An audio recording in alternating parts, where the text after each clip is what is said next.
How's it going? My name's Cody. I'm an addict in recovery. I'll share a little bit about, where I came from and where I'm at now.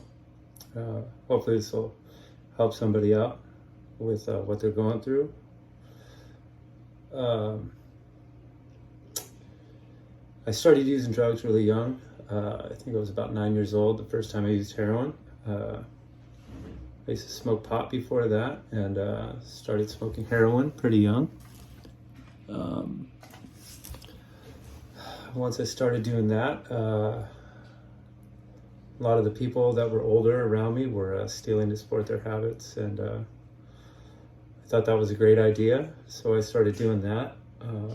Got myself in quite a bit of trouble. Got into stealing car stereos, breaking into houses and businesses, and stealing cigarettes and selling them, doing whatever I could just to get money. Got myself in quite a bit of trouble. Went to juvenile hall quite a few times. When I turned 18, it was very much the same thing. Never really stopped. Kept using drugs, different drugs, involving myself with, criminals, dangerous people, drug dealers,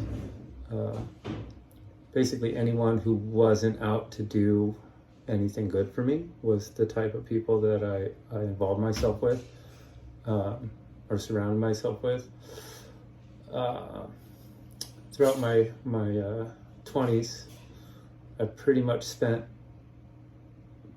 almost 80%, I want to say, of my 20s in jail or prison for drug-related offenses, stupid stuff, stealing, violations of probation, violations of parole, possession, under the influence, all that kind of stuff, into my late 20s and 30s.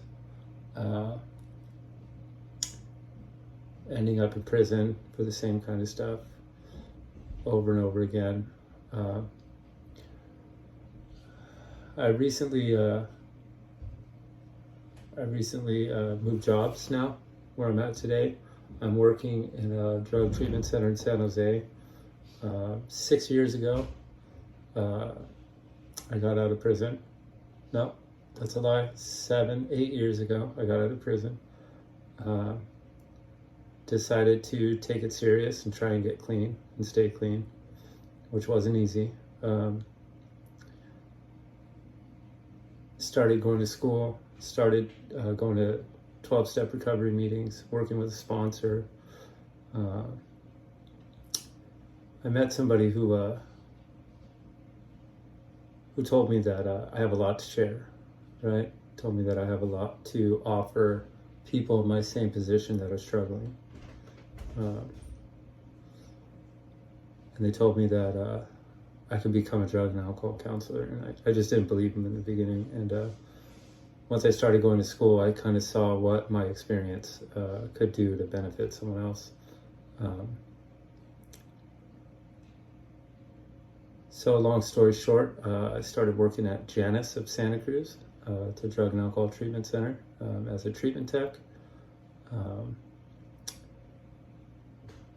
Doing odd stuff, searching bags, counting medications, doing whatever it took, right? Because I was really kind of driven to get involved in this, and continue to go to school.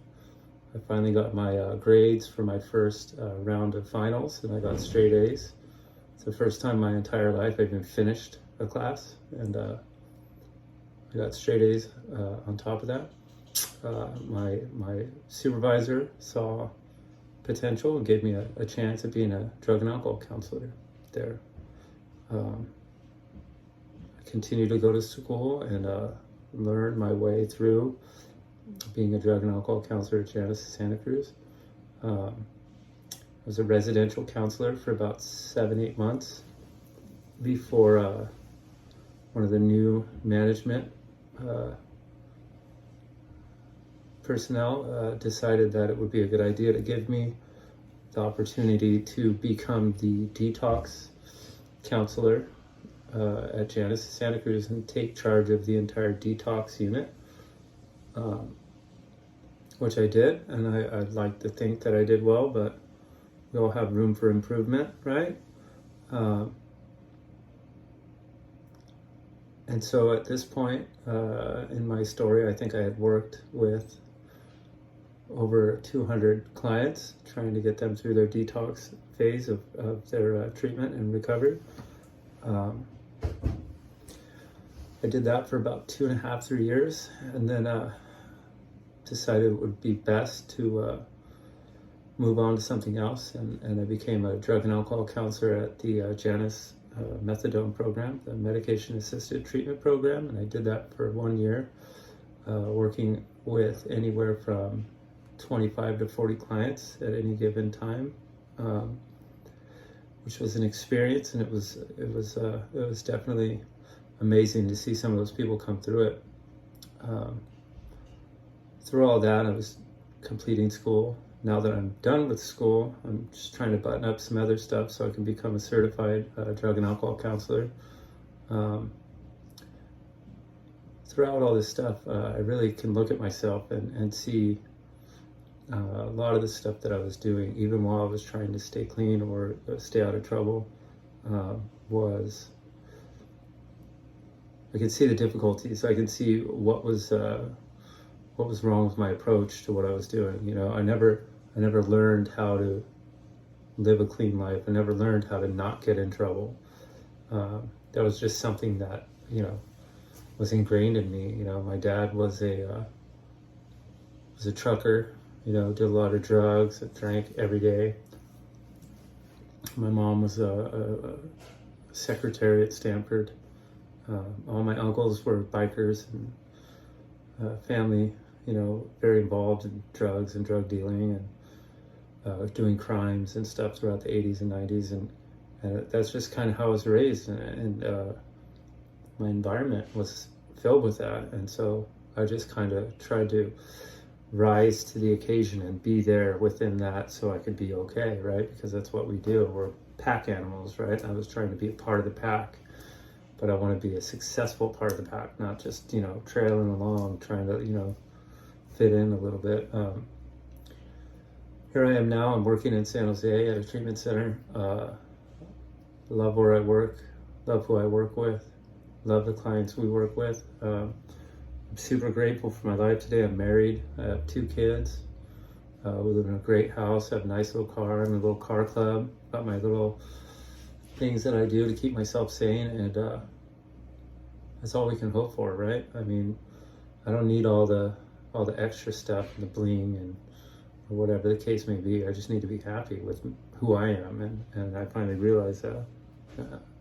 Super grateful that I can look in the mirror today and be proud of the person that I am. Because whether or not I'm successful or whether or not I'm, you know, killing it at life, I know I'm trying. No matter how hard it gets, I keep trying.